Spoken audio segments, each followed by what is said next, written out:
case on this morning's docket. That is case number 115426, State of Kansas v. Marcus Gween, Jr.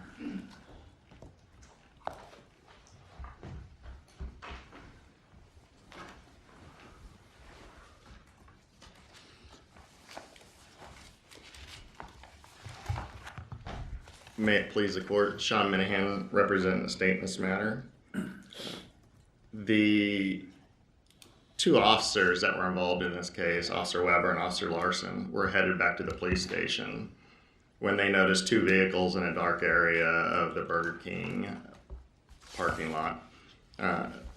Pulled into the parking lot, one of the individuals from one car walked over and entered the passenger seat of the other car.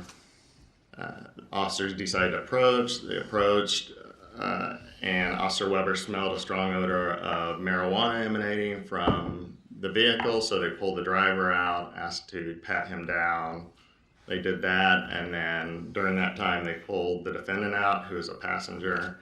Officer Weber asked the passenger if he would be willing to let him pat him down. He said yes. Officer patted him down. During that, he asked if he could look in his pockets. He said yes. He did that, and then Officer Weber said something to the effect that you reek of weed. And there was a little bit of conversation during that time, and eventually the defendant admitted that he had marijuana in his pants. Officer asked him to take that out. He did. Officer arrested him, put him in cuffs, and as he's walking back to the car, Officer Weber said, don't F with me and I won't F with you, a couple different times. Put him in a patrol car, told him that he was going to speak with him in a little bit. I think they then went and searched the vehicles. He came back about 10 minutes later, read the defendant his Miranda rights. The defendant waived them, and the defendant admitted to distributing drugs. Those are the facts in this case. The district court denied the suppression motion. The Court of Appeals reversed, finding that the waiver of Miranda wasn't voluntary. Their ruling was that the officer's forceful admonitions to cooperate when the officer questioned him, admonitions that contained an implied threat of physical harm if Gwynn did not cooperate, rendered his statements to the officer involuntary and admissible. The state would first argue that the defense never argued that Officer Weber's statement was a threat of physical harm. In fact, does it have to be physical as opposed to some other kind of harm, interfering with the legal process? Not necessarily, but certainly physical harm is worse than... Well, maybe. I mean, maybe somebody would be willing to take a beating short term rather than have a longer sentence long term if the cop makes things sound worse than they are. So anyway, but it doesn't have to be physical. Okay, thank you. So a confession is involuntary if the actions are taken by a public official, would likely cause the accused to make a false statement to obtain the benefit of the promise, and made by a person whom the accused reasonably believed had the power or authority to execute it. The majority, when they analyze what Officer Weber said, added words to what he actually said. They said that if Gwynn didn't F around with him, then I ain't gonna F around with you. Well, that's not exactly what he said. As Judge Gardner points out in her dissenting opinion, you could just as easily put a because between those, and then it would read, don't F around with me because I won't F around with you. But the better practice would be just to be what he said, right? Which was and, right? He said, whatever, right. Basically, don't F around with me, I won't F around with you. Doesn't right. really say either thing, does he? Right. Yeah, okay. Yeah. I don't know how this is a threat of physical violence. But before that statement, the officer said, "Don't F with me, okay? You hear me?" And then he says, "You don't screw around with me, I ain't gonna screw around with you." Right.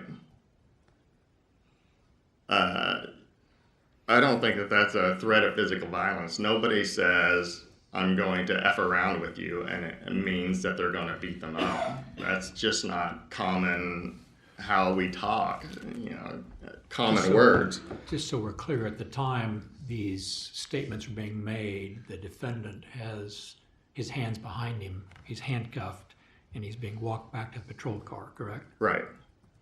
Do you think that factor plays into our analysis at all? It factors in, but I don't think that it made his later waiver of Miranda 10 minutes later invalid.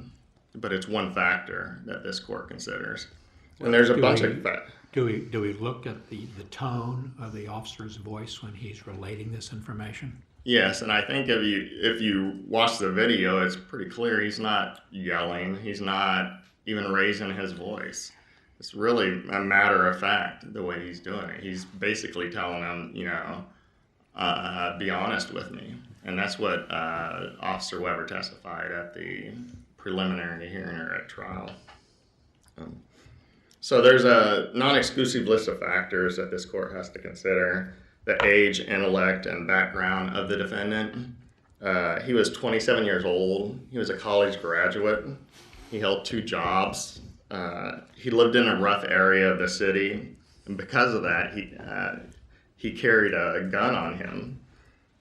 He admitted to smoking marijuana every day, and he was selling drugs in the parking lot of Burger King. Those are all indications that he's mature, he understands what's going on, and he's not a shrinking violet.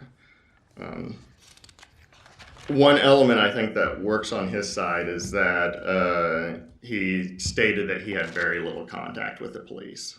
So the ability to comprehend what's going on, there's no indication that he didn't understand what was going on in this situation. He was able to track what Officer Weber was saying. He was able to respond appropriately to what Officer Weber was saying. Communication with the outside world. Anytime you have, these are all Miranda cases, which necessarily implies that the person's in custody. So there's going to be in every one of these cases some limitation on communication with the outside world. But I think this court is looking for situations where the police have sequestered somebody to a point where they can't contact other people or an attorney. And the defendant in this case, in fact, was able to call his girlfriend when he got to the jail. Manner and duration of interview. The majority uses a 10-minute time period between these statements and him putting them in the police car and the waiver of Miranda to suggest that, well, the defendant was stewing over this, thinking that, I suppose that, the officer's going to come back and beat him up or be physically violent with him. But as Judge Gardner points out, isn't it more reasonable to think that, well, that gave him time to think about whether he really wanted to talk to Officer Weber? Officer Weber had previously told him, sit tight. The majority, though, put it in a context of Mr. Guin's situation. They said, but in the context, a reasonable person would be concerned about possible physical violence or harm from Weber's comments. Weber made them forcefully. Weber made them only after Guin's hands were handcuffed behind his back, leaving him vulnerable to physical violence, and then gave him 10 minutes to think about it. Isn't that placing them in the context? And then they went on to say that in this context, it determined whether or not those were voluntary statements as a result of those threats. But that's a presumption that the intent inferred by Weber was that he was going to physically harm Gwyn, and if you look at the video, that's just not the case. Let's assume that you're right about that. a reasonable person would not have felt physically threatened. What's your alternative proffer of what the words "I ain't gonna screw around with you" mean? It means that if you cooperate with us and you're honest with us, then I'll help you out with, they have a lot of... What's the opposite of that? I mean, there's two meanings. It's a quid pro quo statement. You do something for me, I'll do something for you.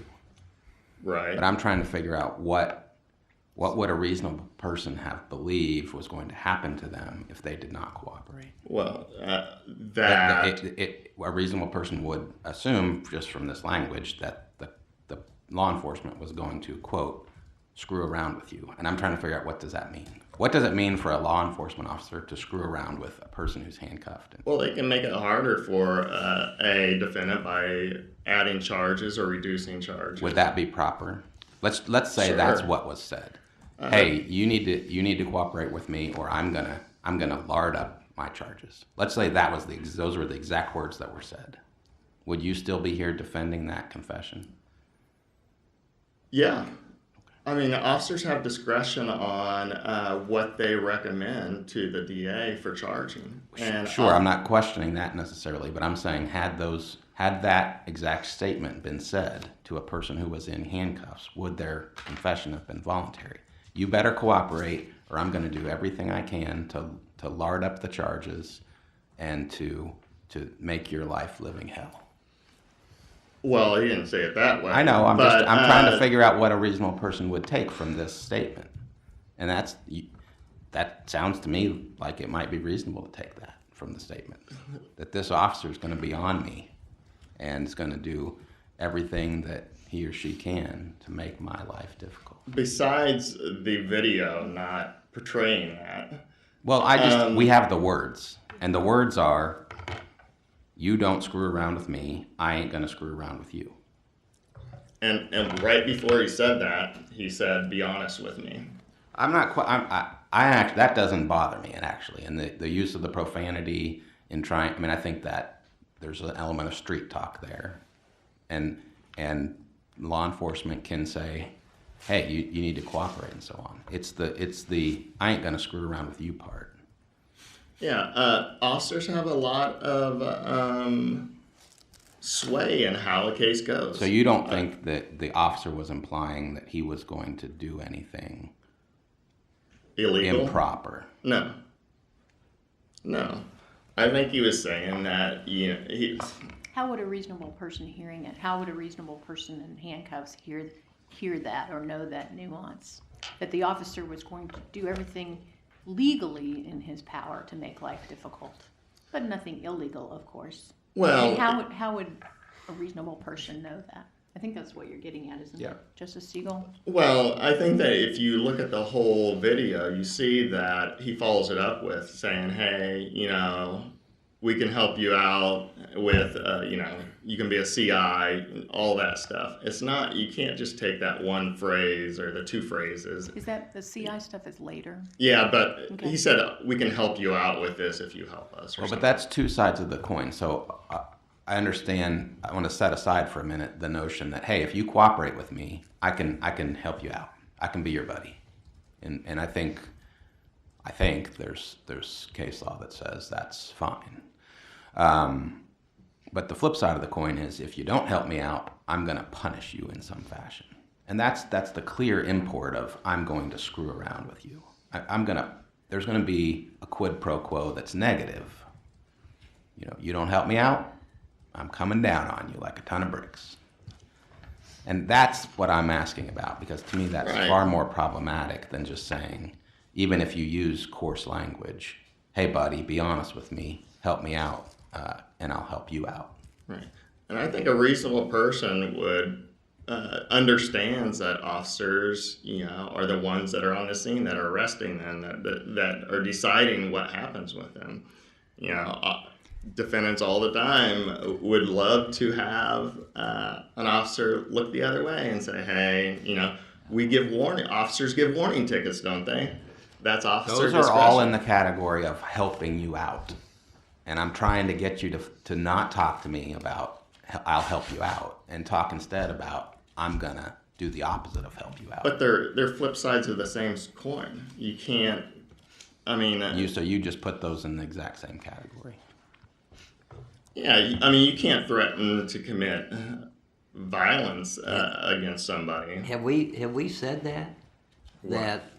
That it's the same whether you promise to help someone out versus threaten to make things worse for them? Have we said those are the same thing? That a promise to help is equated with a threat? No, but I don't see it as. I think that if you isolate the sentence, I get what you're saying, but you can't isolate the two statements he makes without looking at the rest of the. And you can't isolate the language. And my colleagues are being real charitable about screw with and everything else. But if someone says to me, "I'm going to F you up," I'm scared. If that person is armed and I'm handcuffed, and you can't take that out of the equation, can you? Yeah. But he didn't say I'm going to F you up. Everybody knows. I understand that. Everybody knows what F you up means. Yeah. That means that you're going to beat them up. He said Right. F with you. Right. And we're talking about what a reasonable person that's handcuffed would perceive that to mean, Right. what he's saying. And so you can't take the language out of the equation. But you can't change the language either to fit the idea that this is somehow a physical threat. I know, but we're talking about what would be a reasonable inference to draw from that language, and you're making it rather vanilla, and I'm saying that it could be the opposite. If you watch the video, and I'm sure you all have, you will see that it was very vanilla. There was no anger in the officer's voice. There was no threatening manner. He was just matter-of-factly telling him, trying to get across that, hey, just be honest with me, and we'll work with you.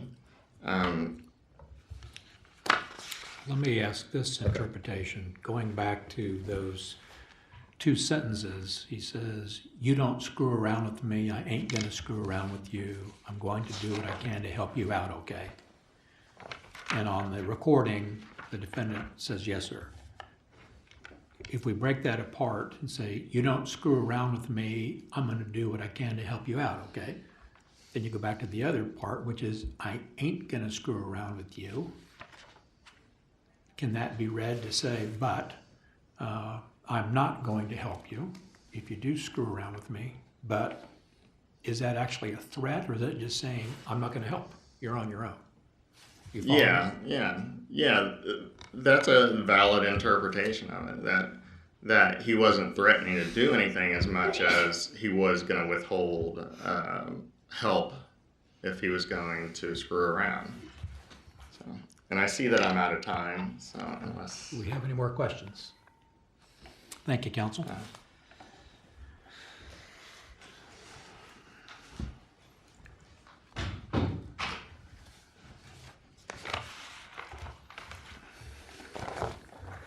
May it please the court, Mr. Guin appears mine through counsel Tom Bath.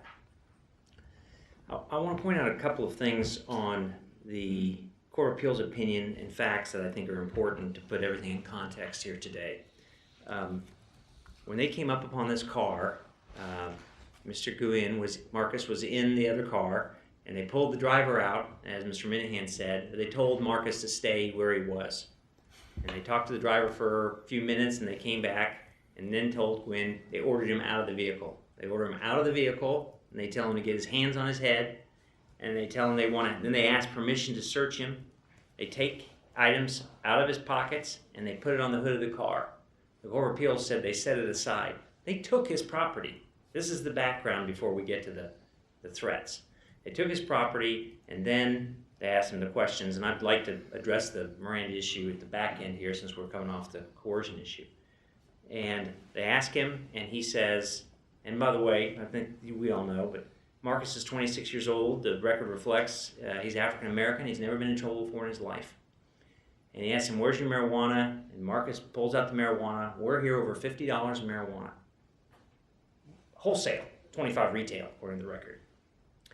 And he cuffs him up, and then he's taken to the car. And as Justice Stiegel asked, why would you say those words to anybody? Why would you say to anybody who's cooperated with everything you've asked him to do?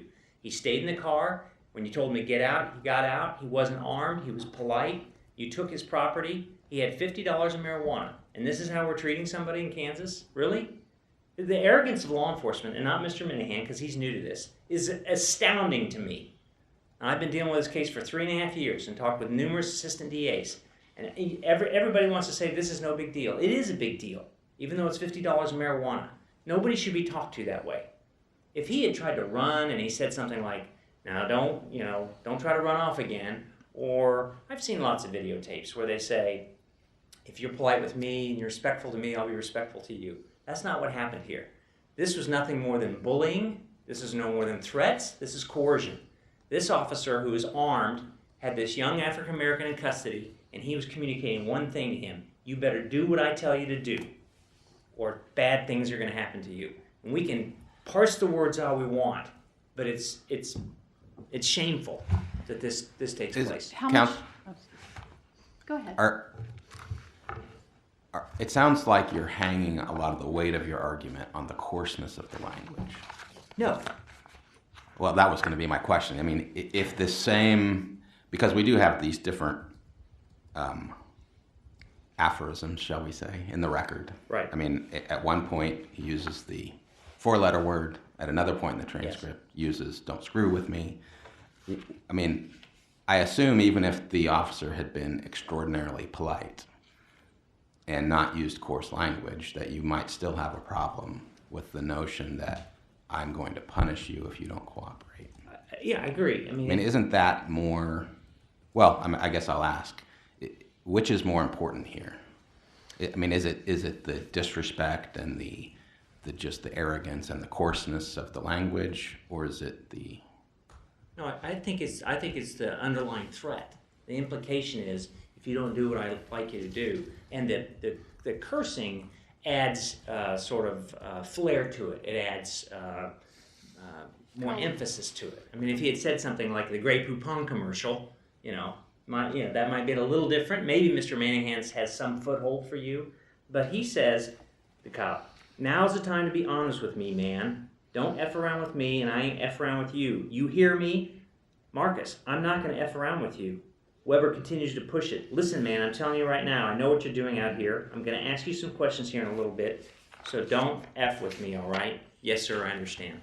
I think it's a combination. I mean, if the curse words weren't there, I would still say it's implied he's threatening him. He's telling him, you better tell me what I want to hear. And he lets him sit for 10 minutes. Then he comes back when he gives Miranda, hey, I got to give these. It's the implied threat that's the heart of your argument. It's That's not right. that we think that law enforcement has to be out there, No. in PG rated land, right? We don't think that. It's a combination here. And it's a combination. And I understand sometimes there can be stressful situations.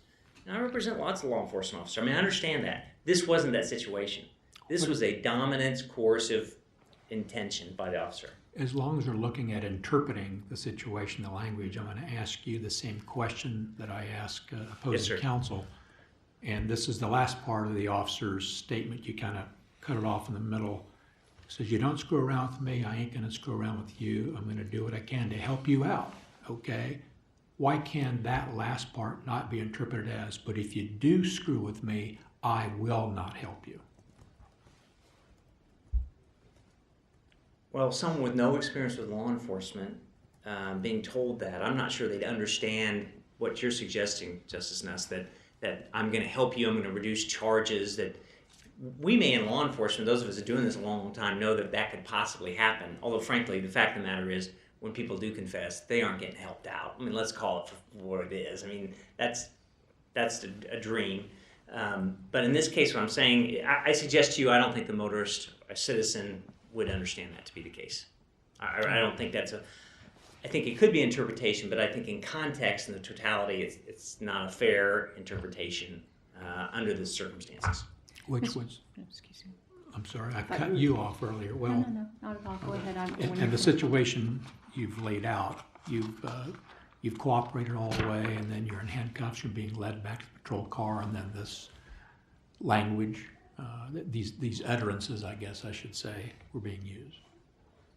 Well, yeah, I think they're essentially he's communicating to him that you better tell me what I want to hear. And then when he comes and asks for the Miranda, he says, "Oh, this is something I've got to do," like it's a nuisance or something. Like I don't know why he even says that, but I think all that in context makes the Miranda not voluntary.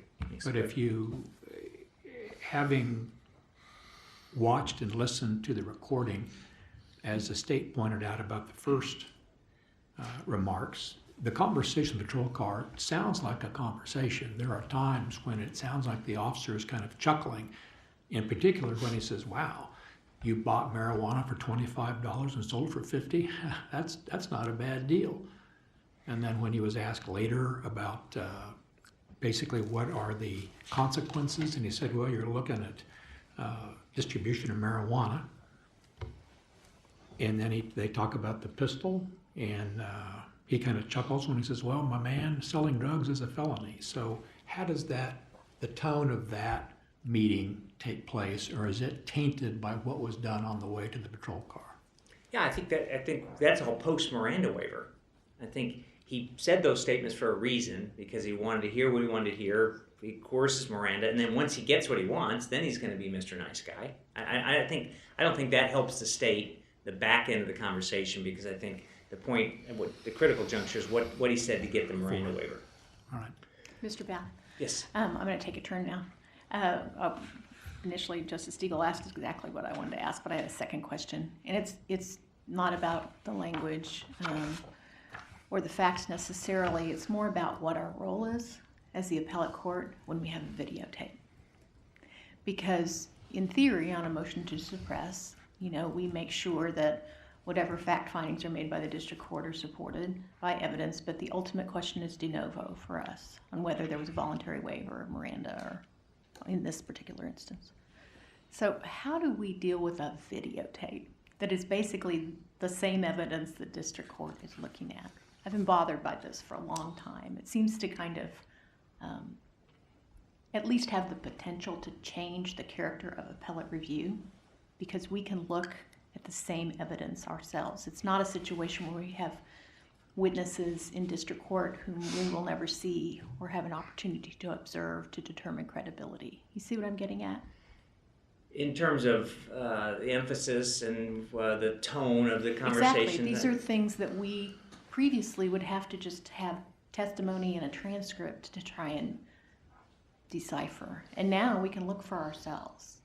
Does that I don't know that I have have an any answer for you. I mean, I understand, I think the standard review when the facts aren't disputed, that it's unlimited review, correct? And you're concerned, you're putting yourself in the place of the district court in determining the tone and I just think that's an advantage for the courts now that we have that record. Well, it might be an advantage, but what we don't have is the credibility assessment of the actual testimony that takes place in a suppression hearing or a trial when we're then reviewing a videotape. We see the videotape in isolation, but not the accompanying testimony that describes what I was thinking, and there's also a credibility determination made about that aspect of the evidence from just what occurs in trial. So it's a mix. We have the video where we can kind of look at it and see it, but we don't have the other, which is the testimony that accompanies the video as a result of the suppression or the preliminary hearing or wherever it takes place. And I'll sidestep the issue by saying in this case, because a credibility issue wasn't determined, because it's not like a consent to search and you have to believe the cop said he consented. And Well, the context kind of isn't it? Well, I understand, but it's not a credibility issue, because here it's not a subjective standard, it's an objective standard. And so, yes, I mean, you get to hear the volume and what they say and the emphasis.